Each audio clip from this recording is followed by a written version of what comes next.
Capítulo 55. A cada paso que daban, casi podían oler la atmósfera de la superficie, que en comparación con el aire viciado de aquella galería parecía fresca, viva, lo que estimulaba las esperanzas de todos. Pascal jamás habría imaginado que desearía sentir sobre su cabeza el cielo negro y vacío de aquel reino de la muerte. Pero una de las cosas que había aprendido en aquella epopeya era distinguir los infinitos matices de la oscuridad, y la negrura subterránea que ahora los envolvía era mucho más opresiva que el fúnebre tinte del exterior. Anhelaba la engañosa libertad de lo inerte, con todos sus riesgos. Un pensamiento inquietante le vino a la mente. Si todas las aberraciones que habían presenciado no constituían el verdadero infierno, sino solo el camino hacia el auténtico núcleo del mal, ¿qué atrocidad suprema guardaba al final de aquella ruta maldita?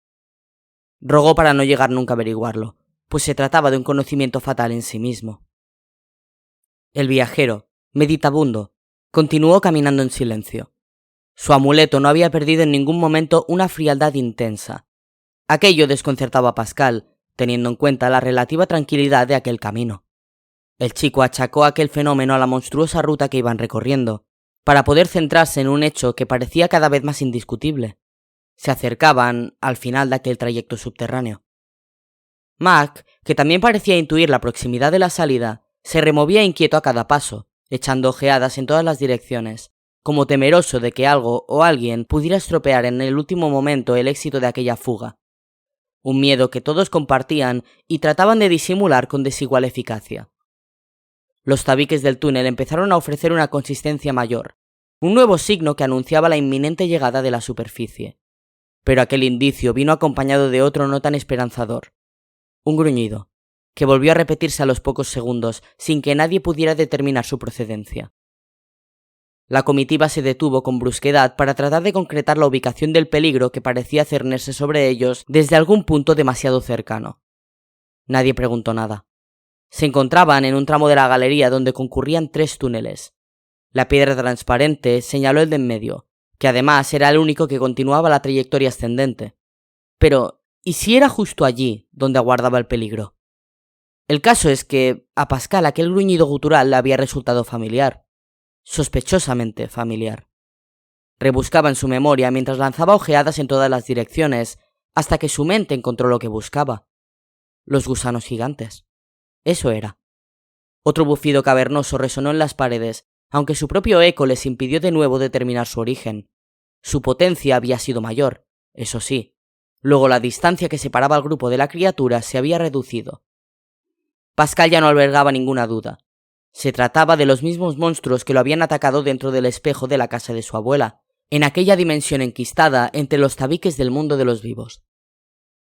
La imagen implorante de la madre de Lebovitz se recreó en su cabeza, pidiéndole una ayuda que él había sido incapaz de ofrecer. Un fracaso personal que volvía a avergonzarlo y que decidió ignorar para no perder una concentración vital en aquellos instantes. Y habría tiempo para fustigarse con remordimientos. La situación degeneraba cada segundo y el miedo y el peligro se precipitaban.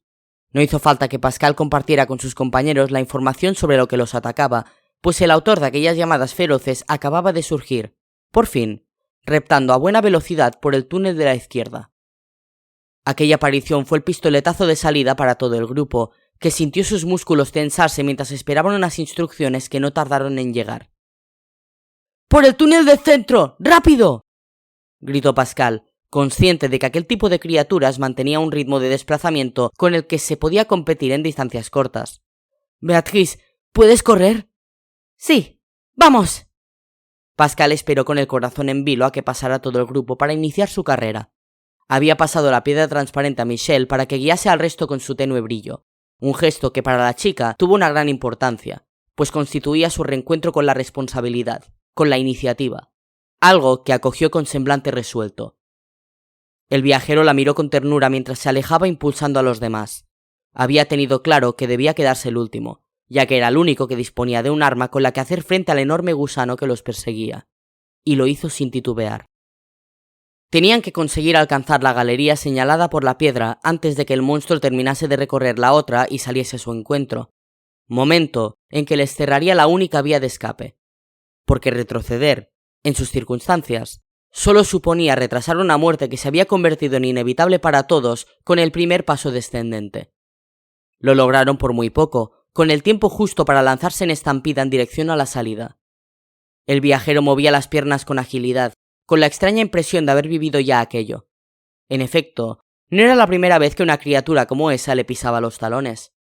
El viajero no podía evitar mirar atrás, midiendo la distancia que lo separaba del gusano, consciente de que un simple tropiezo podía significar el final. Y de repente, sin previo aviso, todo a su alrededor se transformó por virtud de un único factor: la luz. Por primera vez desde hacía horas, la oscuridad reducía su solidez, perdía fuerza frente a un resplandor pálido que llegaba hasta aquella zona, portador de una noticia que quizá constituía el auténtico foco de claridad. La salida de aquellas catacumbas infernales estaba muy próxima. No podía ser de otra manera. El gusano, por su parte, estaba cada vez más cerca, aunque el impacto de sus bramidos se veía eclipsado por la fuerza de las respiraciones de los perseguidos, que aún sin resuello mantenían la velocidad de sus movimientos. La paulatina claridad los animaba con el impulso de un último aliento. Estaban a punto de lograrlo.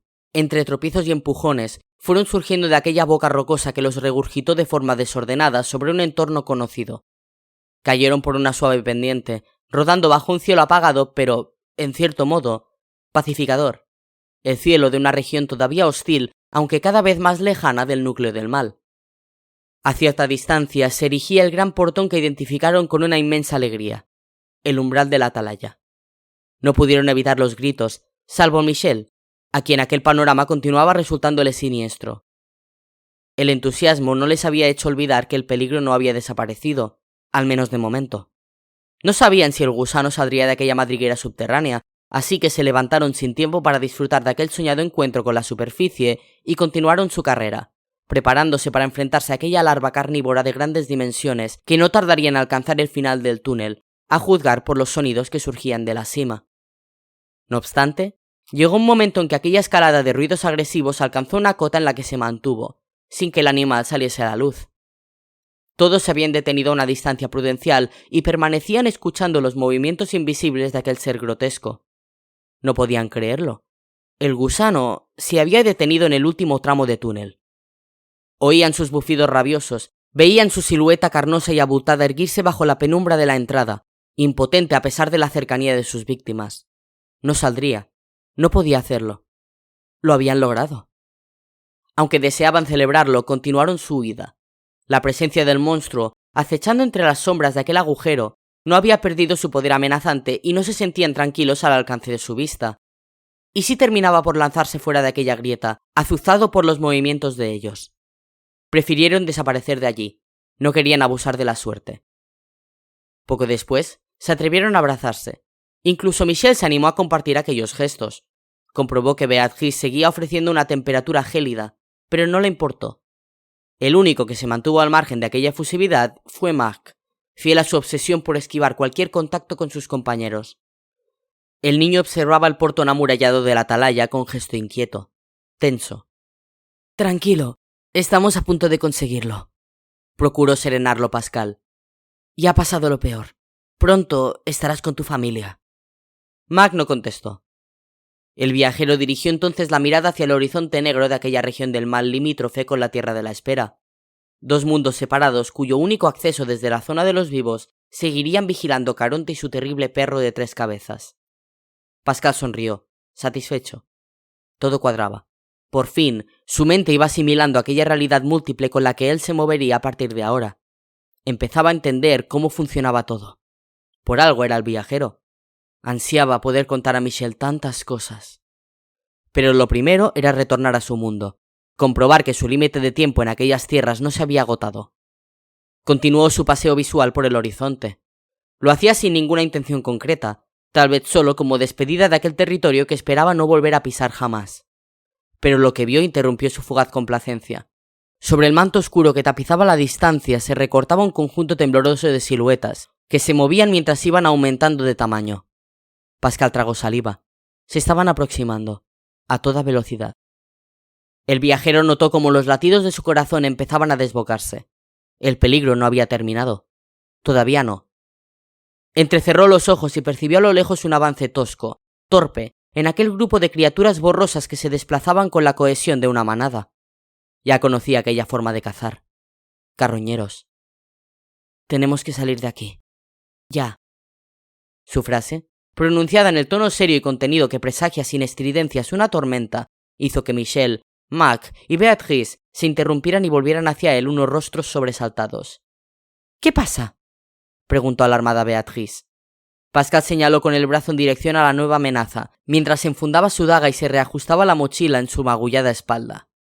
No hizo falta más para que todos reaccionaran de forma drástica. Por una vez, Michel no precisó mayor información para darse cuenta de que lo que se acercaba constituía un riesgo mortal. Un segundo después, corrían hacia el umbral de la atalaya. Pascal comprobó con preocupación la rapidez con la que los carroñeros habían cubierto buena parte de la distancia que los separaba. Ya se oían sus gemidos, sus llamadas feroces, el chasquido de sus dentelladas en el aire. Iban a toda máquina, dotados de una arrolladora fuerza de bestias con la que ninguno de los 4 fugitivos podía competir. Estaban destrozados, exhaustos hasta un límite inimaginable, en lo físico y en lo psicológico. Sin aquel estímulo que suponía la imagen del umbral de la atalaya, que los atraía con el magnetismo de un anuncio de la tierra prometida, habrían sido incapaces de intentar superar esa última prueba. Pero contaban con aquel impulso y obligaron a sus piernas a un nuevo esfuerzo. Tenían que cruzar el umbral. Eso los salvaría. Aunque los carroñeros eran criaturas que también se movían por la tierra de la espera, hasta el mismo acceso sagrado llegaba uno de aquellos senderos luminosos que las criaturas malignas no podían profanar. Si lograban alcanzarlo, el viaje por la oscuridad habría terminado, definitivamente. Corrían entre quejidos, pero corrían. Detrás, cada vez más cerca, los carroñeros estiraban sus extremidades putrefactas. Avanzaban a diferentes ritmos en función de sus grados de degeneración. Había muchos, más de 50, y todos hambrientos. La puerta quedaba cada vez a menor distancia. Ya distinguían el majestuoso arco de piedra y, sobre él, la construcción ovalada que cobijaba a los centinelas, enhiesta sobre la muralla con la soberbia actitud del poder. Incluso ya llegaba hasta ellos la sensación atemorizante que emanaba de aquel hierático monumento, un efecto propio de todo puesto de naturaleza fronteriza. Estaban a punto de conseguirlo, solo unos pocos metros más. La solemnidad del enclave les transmitió una nítida impresión de inseguridad que los inundó con un interrogante afilado. ¿Les dejarían pasar? Y alcanzaban la arcada de piedra que marcaba los confines del mal, cuando un violento relámpago estalló sobre el cielo negro, iluminando el vano de aquella entrada durante un fugaz instante. Aquella explosión de luz delató algo que no era visible en la penumbra de las tinieblas. Una desafiante hilera de hombres de complexión poderosa y atavíos militares bloqueaba el paso. Algo que no había ocurrido cuando Pascal y Beatrice abandonaron la tierra de la espera. ¿Por qué habían hecho acto de presencia los centinelas en aquel preciso momento? ¿No iban a dejar pasar al viajero y a sus compañeros? Comenzó a llover torrencialmente un líquido turbio que formaba charcos pegajosos. Ellos no cejaban en su marcha, ahora más difícil, con el sonido de fondo de los carroñeros. No tenían ni idea de lo que harían al llegar frente a los centinelas, pero el ritmo de sus perseguidores no permitía frenar ni, mucho menos, detenerse. Otro relámpago atravesó el cielo, una efímera cicatriz de luz en la noche. Los 4, en su agónica carrera entre chapoteos, habían vuelto a ver lo mismo.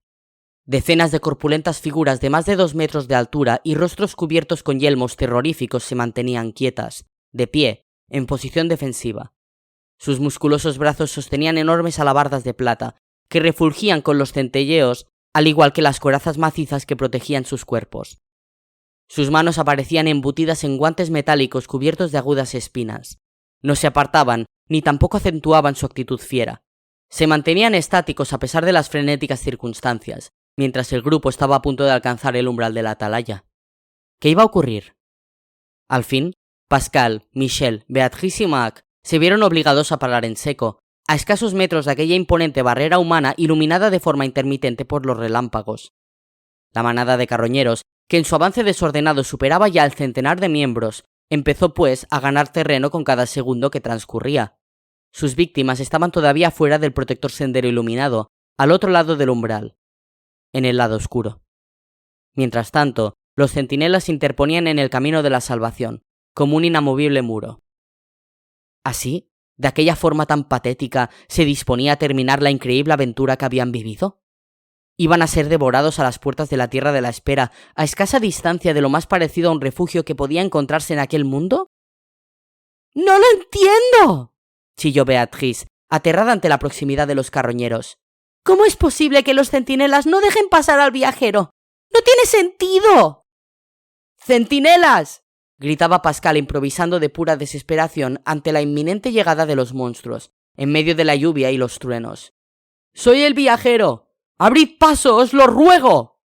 Pascal ni siquiera tenía la seguridad de estar siendo oído.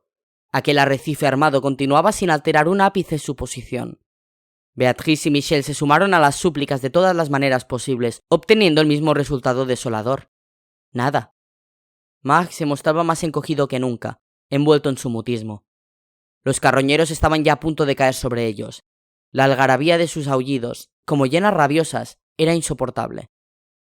El viajero fue consciente de que el tiempo de los ruegos había terminado.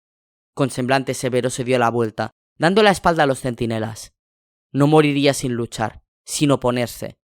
Se dispuso a desenfundar su daga, decidido a resistir hasta el final, defendiendo a quienes dependían de él en aquel instante: Michel, Beatrice y el niño. Pascal saboreó aquella primera y única ocasión de demostrar que, por fin, había vencido su patológica inseguridad. Y eso que estaba aterrorizado. Lanzó una última mirada a Michel, cargada de significado. Había muchas cosas que decir, pero, para variar, faltaba tiempo. La suya había sido una historia condenada al fracaso, un fracaso reforzado por unas circunstancias que habían impedido con tesón implacable que Michel pudiera responder a la oferta sentimental de Pascal. El viajero todavía llegó a plantearse si se podía luchar contra el destino. A lo mejor él no había sabido hacerlo y por eso iba a morir allí, tan lejos de casa. Al menos lo afrontaría por Michel, por un amor que nunca llegó a materializarse, pero que a él lo movió con la misma fuerza que si lo hubiera hecho. Michel le devolvió la mirada entre lágrimas, capaz de apreciar aquel gesto en medio del miedo que trepaba por su garganta. «Poneos detrás de mí», les advirtió el viajero con voz grave. «Aguantaré lo que pueda. Si en algún momento el paso queda libre, cruzadlo. No me esperéis. Beatrice, de ti depende la velocidad. Llévalos contigo en ese caso». Pero solo el niño obedeció aquellas instrucciones. Beatrice, resuelta a pesar de su debilidad, había dirigido sus ojos a Michel al escuchar las palabras de Pascal. Ambas se entendieron sin necesidad de decir nada, y se pusieron de inmediato a rebuscar por el suelo. Enseguida se erguían, con piedras y palos en las manos. Lucharían al lado de Pascal. No le dejarían solo. Los carroñeros ya estaban allí. Una oleada de su aliento fétido los cubrió. Los separaban pocos metros. «¡Con eso no podréis hacer nada!», se quejó Pascal para imponerse al griterío salvaje, con los ojos enrojecidos, insistiendo en su estrategia. «¡Por favor, retroceded hasta los centinelas!». Ellas, soportando a duras penas los temblores del pánico, se mantuvieron firmes junto a él. No respondieron. 10 segundos para que los carroñeros se abalanzaran sobre ellos. Ni uno más. Aquello era el final de la aventura más alucinante que ningún ser humano había vivido jamás. Pascal se dijo que, al menos, la muerte de un héroe garantizaba otro tipo de inmortalidad, la de las leyendas. ¿Hablarían de ellos en el futuro? Se dio cuenta de que aquella cuestión le traía sin cuidado. Lo que importaba era el presente, justo lo que estaban a punto de arrebatarles a mordiscos. El viajero cortó sus reflexiones. Era hora de combatir. Cada uno se encomendaba a sus propios protectores en un vertiginoso ritual espontáneo. Pascal desenfundó la daga y sintió su calor con una intensidad abrumadora. El arma intuía que se enfrentaba al mayor despliegue enemigo, y se preparaba. Sin embargo, en aquel punto se rompió la rutina de otras luchas, pues su filo perfecto se iluminó en tonos verdes, algo que nunca había sucedido, con una potencia tal que los 4 fugitivos se vieron obligados a cerrar los ojos, mientras los carroñeros se detenían asustados ante aquel fenómeno misterioso. Tras Pascal, aquel halo verdoso que parecía haber congelado la escena se fue extendiendo en láminas etéreas, hasta confundirse con los brillos que emanaban de las armas de los centinelas. Ante aquella insospechada manifestación de reconocimiento, los solemnes soldados comenzaron a abrir filas para permitir el acceso de aquel grupo a la tierra de la espera. Ningún salvoconducto era más eficaz que una de sus propias armas, y era eso lo que Pascal sostenía, sin saberlo, entre las manos. El silencio que se había impuesto era absoluto. Las fieras habían enmudecido, adormecidas por aquel ambiente fascinante que constituía una barrera de tintes mágicos cuyo efecto se mantuvo mientras Pascal y sus impactados compañeros atravesaban el umbral de la atalaya. Lo hicieron, admirados ante todo lo que estaba ocurriendo, por el pasillo que formaban los fornidos cuerpos de los centinelas, que volvieron a cerrar filas una vez los 4 viajeros hubieron aterrizado en el sendero iluminado y abajo la jurisdicción de la Tierra de la Espera. Ahora sí, lo habían conseguido. Las agujas de su reloj de bolsillo no perdonaban. Las 4 de la tarde. A la vieja Daphne ya no le importaba quién pudiera sorprenderla en aquella buhardilla, aunque sí tenía claro que nadie conseguiría moverla de allí. Solo si se confirmaba el no retorno de Pascal, ella estaría dispuesta a alejarse de aquel arcón medieval, convertido ya en un simple mueble hasta dentro de 100 años. Y ni siquiera al cabo de un siglo podría Pascal regresar, si es que no había muerto durante su heroico rescate de Michel, al haber profanado el límite de permanencia en el mundo de los muertos. La vidente se aproximó con sus pasos torpes hasta la puerta oscura, y la fue acariciando con sus dedos retorcidos mientras la rodeaba. Olió su vieja madera. Las 4 de la tarde. Todavía era posible. La vieja Daphne se esforzaba sin descanso intentando atraer alguna visión que le permitiera adelantarse a los acontecimientos. Pero nada. El más allá custodiaba su información con un celo inabordable. Las 4:15. Cayeron de rodillas sobre la superficie del sendero luminoso en cuanto atravesaron el arco de piedra. No podían esperar más para sentir entre sus dedos aquella tierra suave de la que no emanaba ningún efluvio maligno. Incluso Michel, consciente de que estaban a salvo en aquella otra tierra extraña, los imitó, presintiendo que el peligro había terminado, que se aproximaba el momento de la anhelada conversación con Pascal. Todos lloraban y se abrazaban, excepto Marc. Tras la barrera de centinelas, a su espalda, volvía a oírse ahora el estruendo de aullidos de la manada de carroñeros que, liberados del sopor provocado por el halo verde, buscaban frenéticos unas presas que ya no estaban a su alcance.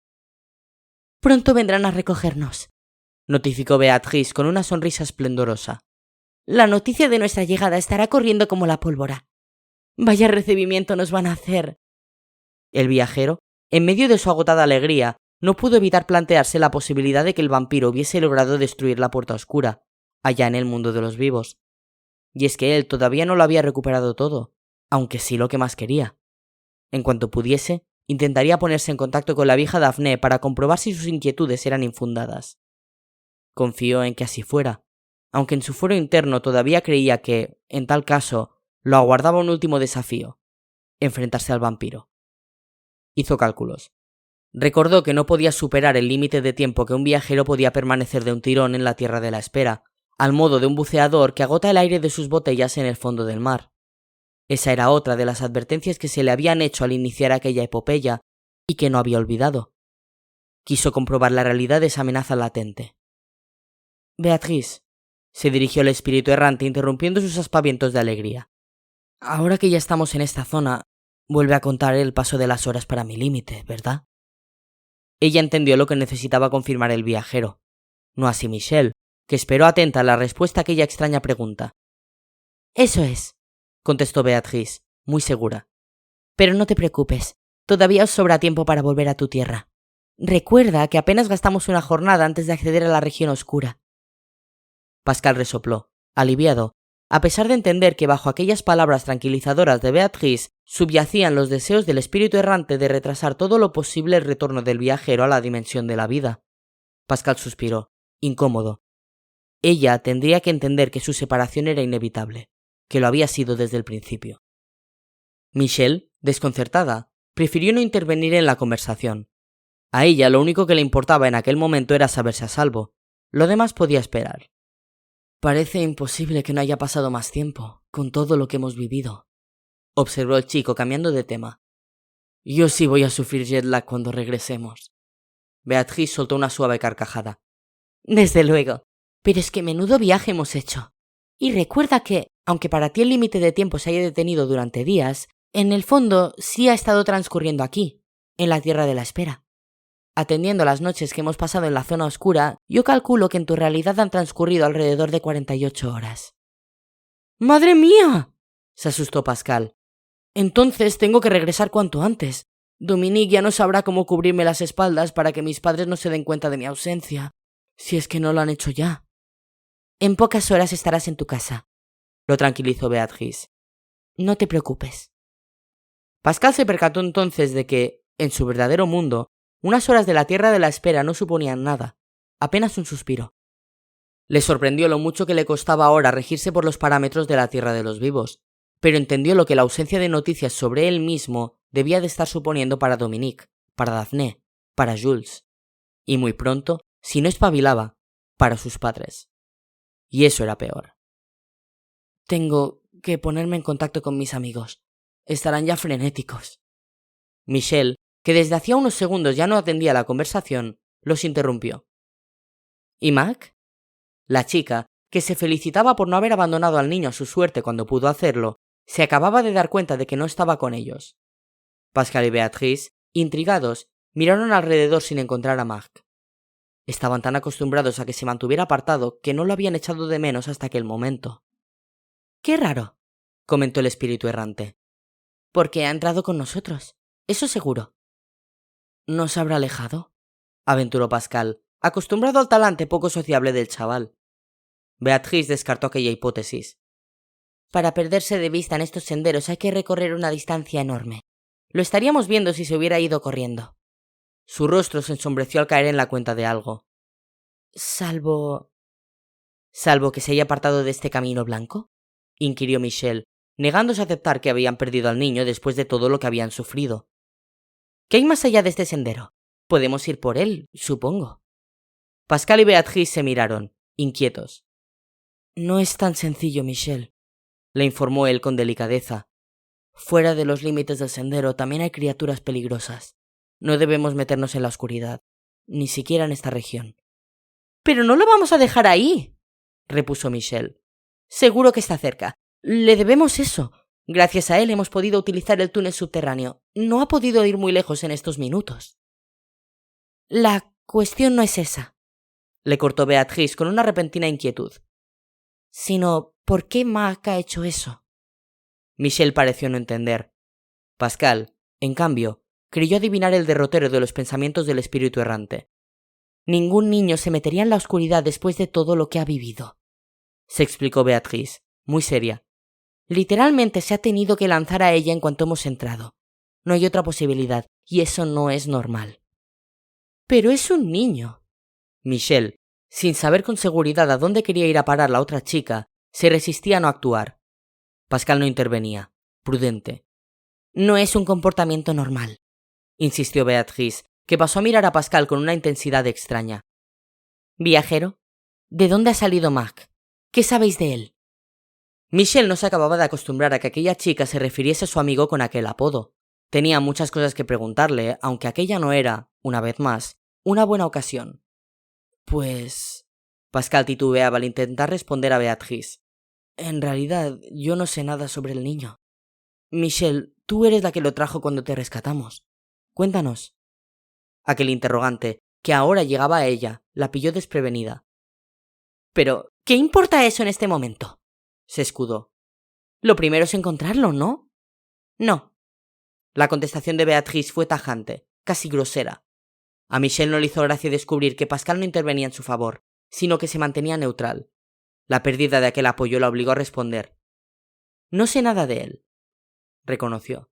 «Lo único que puedo contaros es que lo llevaban conmigo en aquella caravana y... bueno, estaba mucho más inmovilizado que yo y que se había escapado varias veces. ¿Os acordáis de que lo dijo?» Beatrice se mordió el labio inferior, presa de tenebrosos presagios. Pascal no sabía qué pensar, aunque tenía claro que no iba a aventurarse en la negrura para buscar al chaval. La aventura había terminado. Tocaba regresar a su mundo. «Mac nunca se dejaba tocar», pensó el espíritu errante en voz alta. «Michel, ¿tú llegaste a tocarlo?» La aludida se encogió de hombros. «¿Una vez?» «¿Y cómo era su tacto?» «No sé qué quieres que te diga. Estaba helado el pobre. Me sorprendió su frialdad. Eso es todo». Beatrice suspiró agobiada, como si se le viniera encima un peso brutal. «Con tus últimas palabras has acertado, Michel», dijo enigmática. «¿Qué razón tienes al afirmar que eso es todo?» Curiosa lucidez, la inconsciente. Ahora Pascal sí había entendido, aunque prefirió confirmar su sospecha ante la dimensión de lo que parecía avecinarse. «Beatrice», se dirigió a ella, acobardado ante la insinuación del espíritu errante. «¿Sugieres que ese niño está muerto?» ¿Que es un espíritu como tú? Beatrice asintió, ante el gesto escéptico de la otra chica, que volvía a perderse en medio de aquellas conversaciones a su juicio tan absurdas. Michelle encarna la excepción, dedujo Beatrice girándose hacia ella, ajena al contundente asombro de su compañera.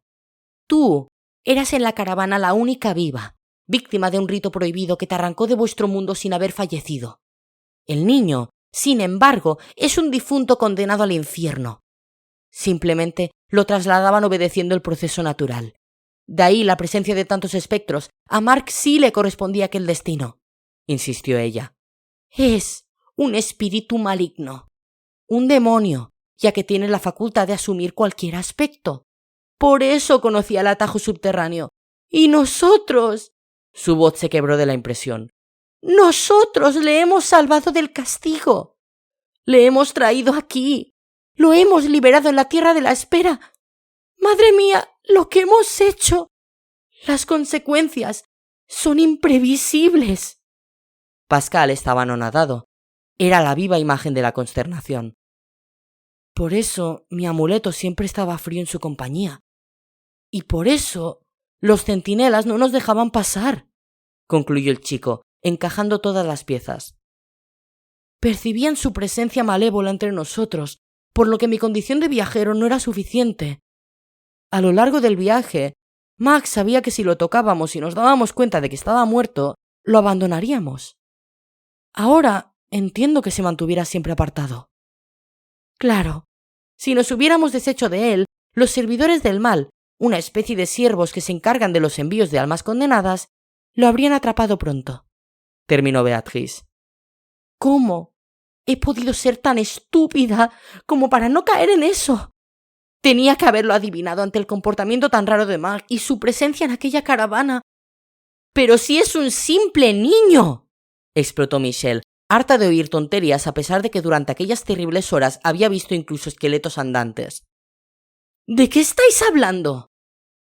Pascal y Beatrice, en medio de su estupor, la miraron con delicadeza.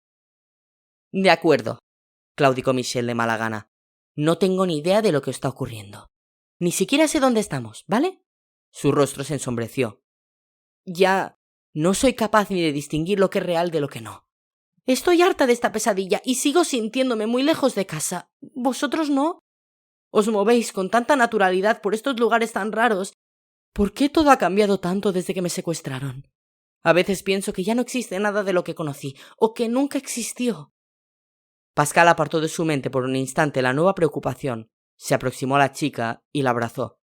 Con tantos peligros, habían olvidado que el estado de ignorancia de Michelle debía de provocarle una aguda sensación de indefensión. Para la joven, todo eran pasos en falso, algo especialmente duro para una persona tan habituada a la firmeza como ella. Beatrice desvió la mirada. Pronto volveremos a nuestro París. Pero antes lo entenderás todo, te lo prometo, dijo Pascal a Michelle sin soltarla, juntando su rostro al suyo. Te voy a dedicar tanto tiempo que no habrá nadie que conozca mejor que tú lo que ha sucedido. Todo cuadrará y así podrás olvidarlo. Vas a volver a tu vida anterior, créeme. La pesadilla ha terminado. Aquellas últimas palabras, a raíz de la presencia de Mag en la tierra de la espera, habían perdido su fuerza, su autenticidad. El viajero las acababa de pronunciar con una convicción menor de la esperada, dadas las circunstancias. Pascal, te agradezco tu cariño, repuso Michelle. Pero tengo que saber qué ha ocurrido con Mag. Contádmelo sin rodeos. Se acabó eso de mantenerme al margen como si fuera una niña a la que hay que proteger. Ya está bien. Pascal y Beatrice asintieron. Michelle tenía derecho a exigir aquello. Creo que Mag, empezó Beatrice, cuya verdadera edad desconocemos, adoptó esa imagen infantil para infundir compasión. No te fíes de su aspecto, se trata de un disfraz. Calló para tomar aire, preparando su sorprendente acusación. Mag es alguien muerto y condenado. Te reconoció como viva y te manipuló, Michelle. Eso es lo que ha pasado.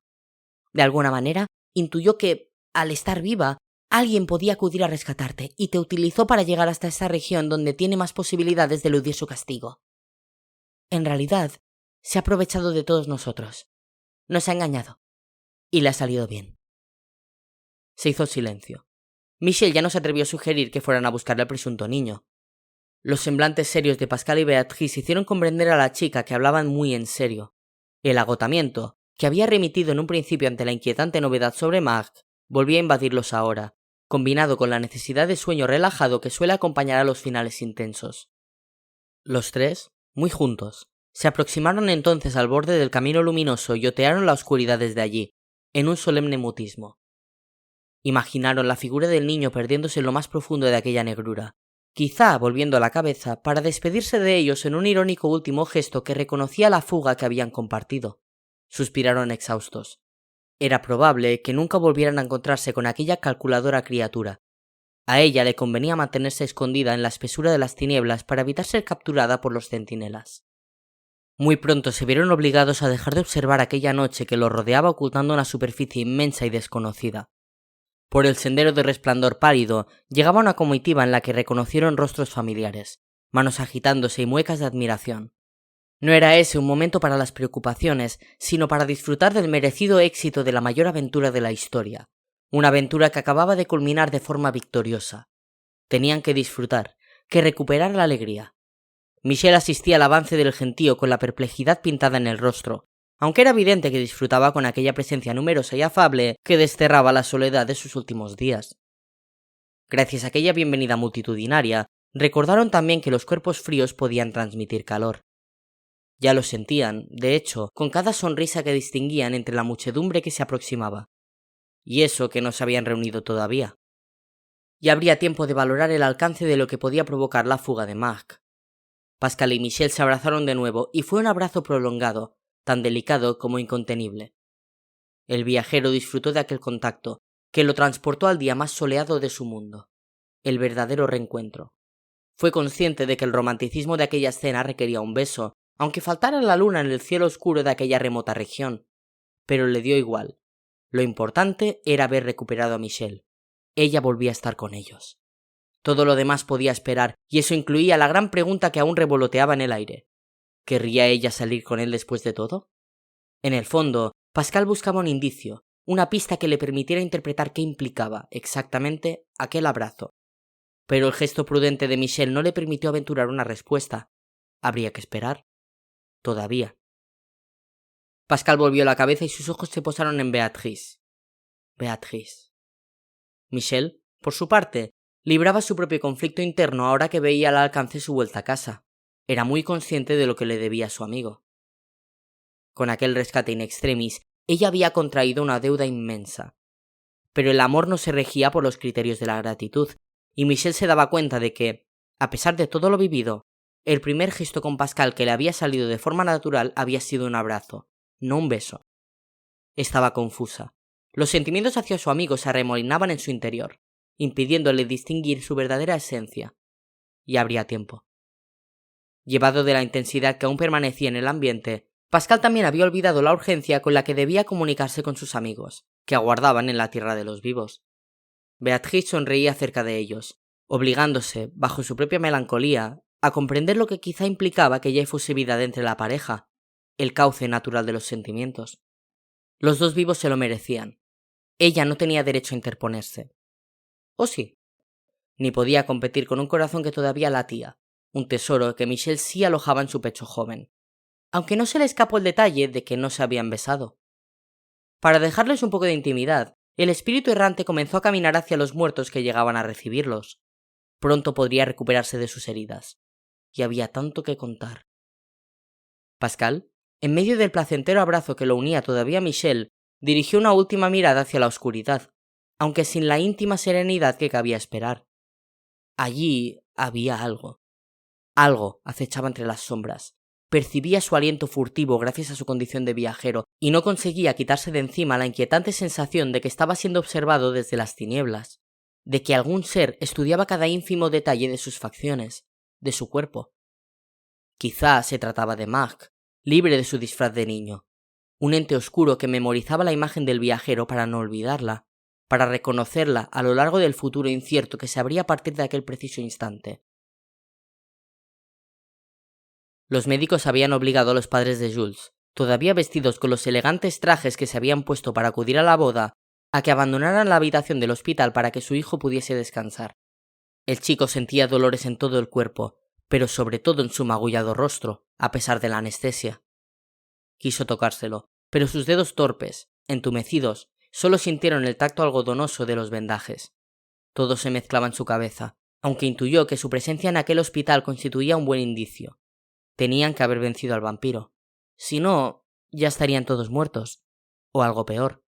Y le habían dicho, además, que Dominique y Daphne se encontraban bien.